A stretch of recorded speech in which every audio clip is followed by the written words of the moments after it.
13 तारीख को सुबह करीब 7:30-8 के बीच में बाणगंगा क्षेत्र में, थाना बाणगंगा क्षेत्र में एक मर्डर हुआ था।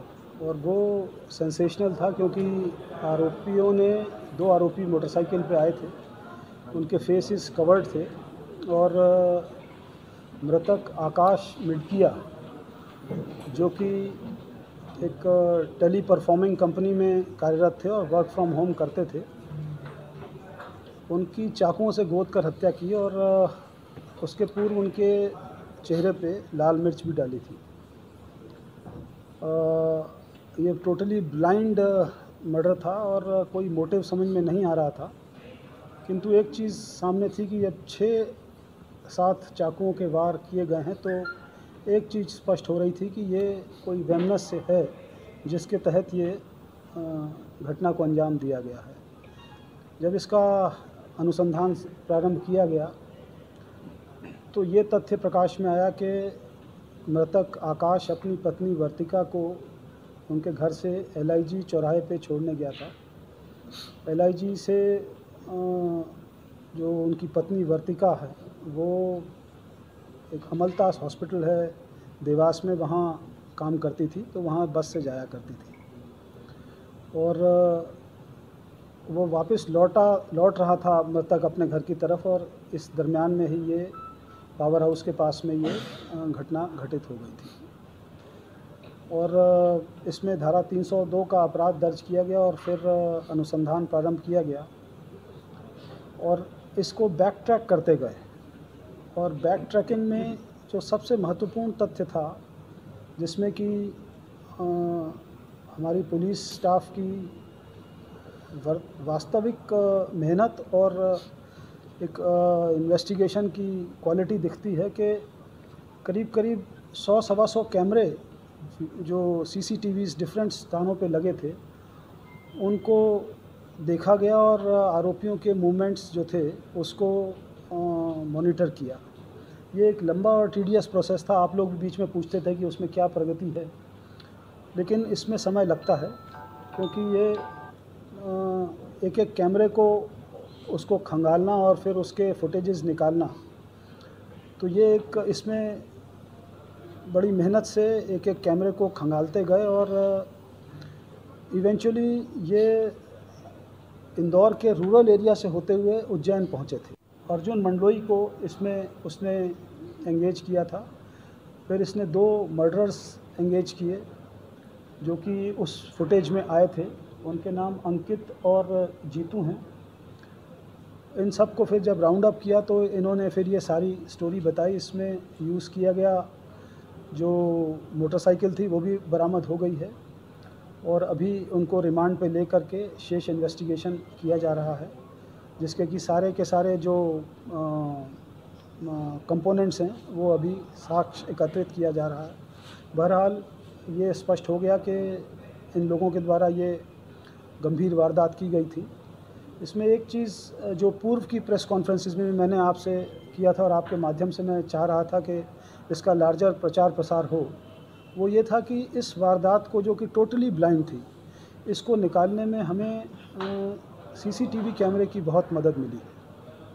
ये हमारा एक सिक्योरिटी का प्रिंसिपल जिसको कह सकें कि शस्त्र बना हुआ है।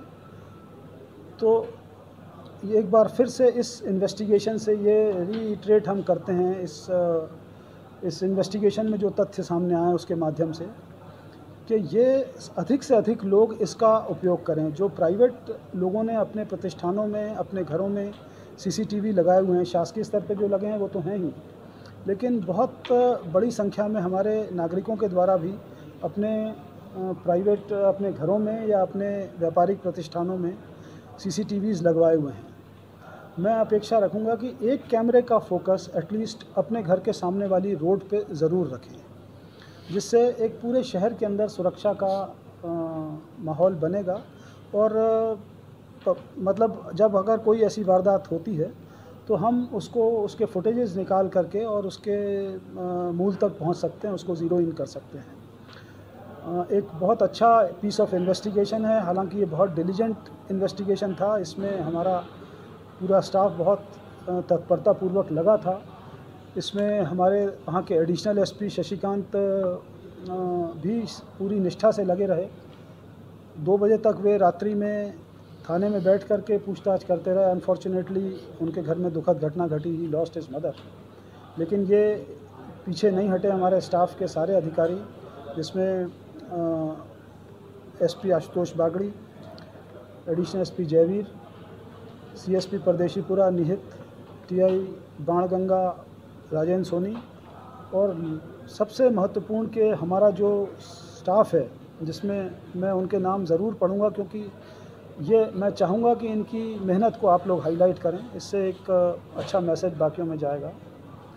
इसमें टीआई बाणगंगा राजेंद्र सोनी के अतिरिक्त उप निरीक्षक स्वराज डाबी, उप निरीक्षक योगेश गरासिया, उप निरीक्षक आलोक मिठास, प्रधान आरक्षक शैलेंद्र मीणा, प्रधान आरक्षक राजीव यादव, आरक्षक राजकुमार चौबे, आरक्षक रविंद्र रघुवंशी, आरक्षक हीरामणि मिश्रा, आरक्षक प्रदीप शर्मा, आरक्षक राहुल यादव। इन लोगों ने वास्तविक रूप से मेहनत की है, जो कि मेरे व्यक्तिगत संज्ञान में है, क्योंकि मैं सतत मुझे ये लोग अपनी प्रगति बताते थे। कई बार 1-1 घंटे की प्रगति भी बताते थे।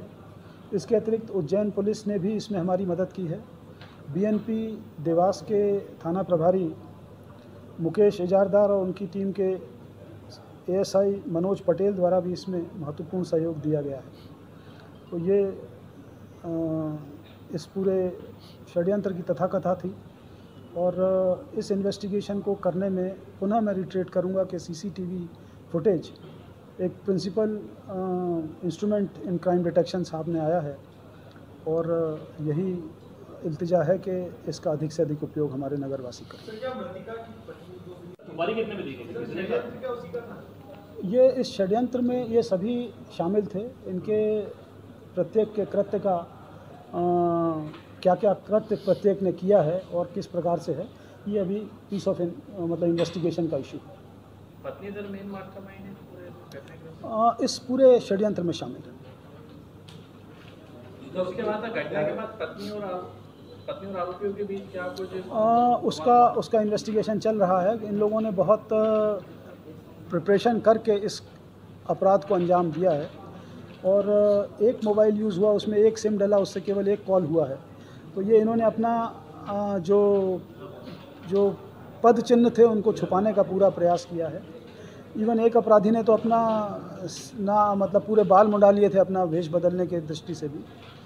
तो ये लेकिन सारे के सारे जो डिटेल्स हैं, एक दूसरे के कथनों का कॉन्ट्राडिक्शंस और मोबाइल डिटेल्स, उसमें सारी चीज़ें स्पष्ट होती जाती हैं।